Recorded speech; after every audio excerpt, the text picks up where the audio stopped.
ناظرین کرام، آج میں آپ کے سامنے نماز تسبیح کے بارے میں بیان کروں گا کہ نماز تسبیح کی فضیلت کیا ہے۔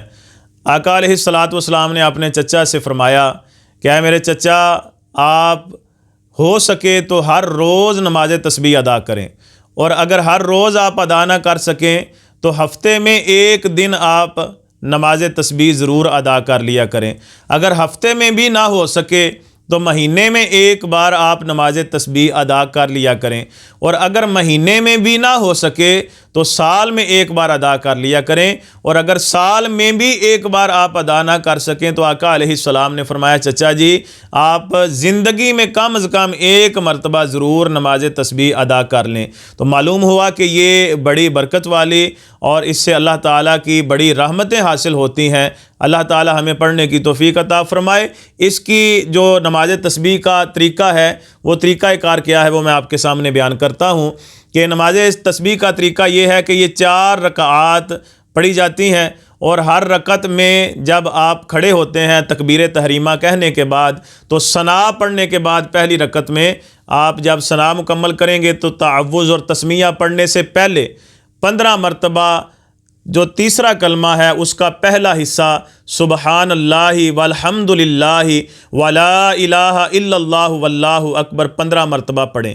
پھر 15 مرتبہ پڑھنے کے بعد تعوذ پڑھیں، تسمیہ پڑھیں، سورہ فاتحہ پڑھیں اور سورت پڑھیں، اور یہ پڑھنے کے بعد پھر 10 مرتبہ یہی تسبیح آپ پڑھیں، سبحان اللہ والحمد للہ ولا الہ الا اللہ واللہ اکبر۔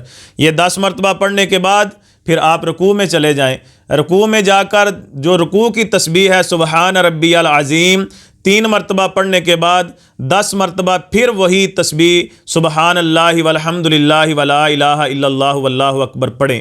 پھر رکوع میں پڑھنے کے بعد کھڑے ہو جائیں گے، سمیع اللہ لمن حمدہ ربنا لک الحمد پڑھنے کے بعد پھر 10 مرتبہ یہی تسبیح آپ پڑھیں گے۔ یہ پڑھنے کے بعد آپ سجدے میں چلے جائیں گے۔ جب پہلا سجدہ کریں گے تو سجدے کی تسبیح پڑھنے کے بعد 10 مرتبہ پھر یہی تسبیح سبحان اللہ والحمد للہ ولا الہ الا اللہ واللہ اکبر پڑھیں گے۔ پھر سجدے سے بیٹھ جائیں گے جلسے میں، تو جلسے میں پھر آپ 10 مرتبہ یہی تسبیح پڑھیں گے۔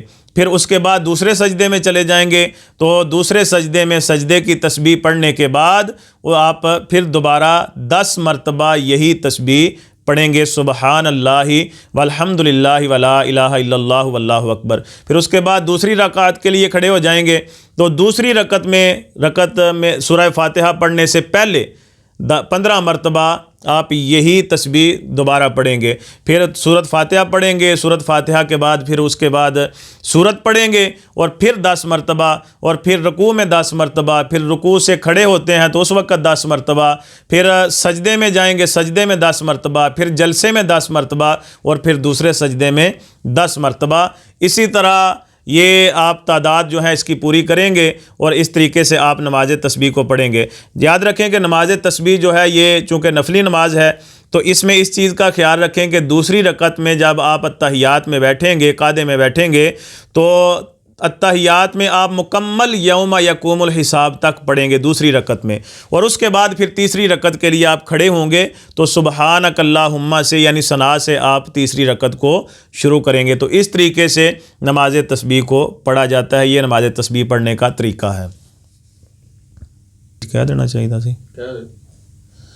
اور یہ آپ یاد رکھیں کہ نماز تسبیح کا مرد اور عورت کا پڑھنے کا طریقہ کار ایک ہی ہے، یعنی اسی طریقے سے مرد بھی پڑھے گا اور اسی طریقے سے عورت بھی نماز تسبیح ادا کرے گی۔